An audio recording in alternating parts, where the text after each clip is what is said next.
So you find the Commission's definition of state capture interesting and important. Why is that?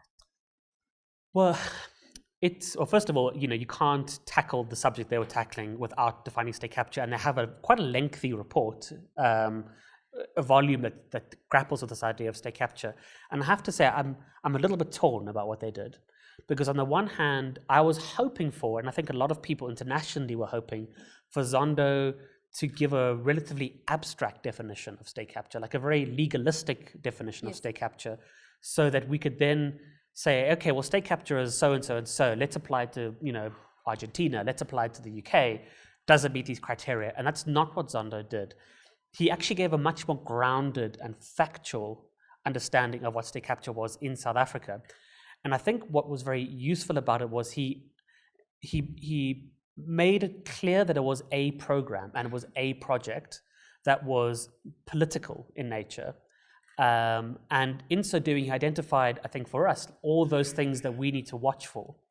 So if we start seeing the same things happening again, we can be like, hold on a second, these are the warning signs for us going down the same path. So I think it was useful from that perspective. Let's talk a little bit about that, about the warning signs. Because my theory at the moment, and we can come to that later, is that we actually haven't seen a disruption of any of this project, a systematic, substantial disruption of state capture. And in fact, in my opinion, it's become worse. But what were some of those things that he set for us to watch out for?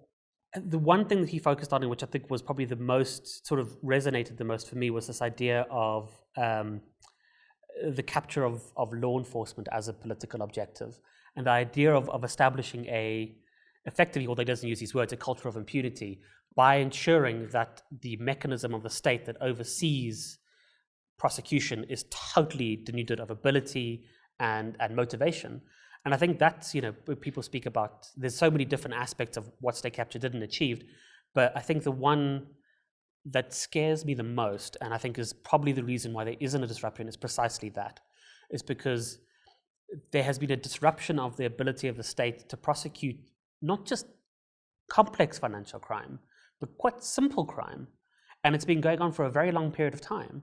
It started, I would argue, with the arms deal, because there was a process that was set in motion that ended with the destruction of the Scorpions, which was a very clear message at that point to prosecutors and to well-meaning employees in the state that if you do your job, you are unwelcome here. And if you want to do good work, you can't be in the state.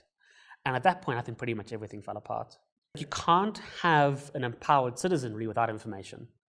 And a lot of the information that we need is written in ways that is extremely inaccessible. It's hyper-legalistic. It's very forensic.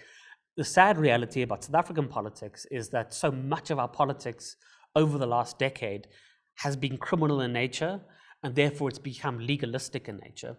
So to follow the political arguments of our time, you've got to understand like some pretty important legal principles in order to really engage with it. And I feel like, so I'll give an example. In the UK, nobody would know the difference between, I think it's dolus eventualis. Everybody in South Africa knows that distinction, right? Like everybody gets that. Nobody in the UK would know that sort of stuff because it's not part of the daily politics. Perhaps it should be, but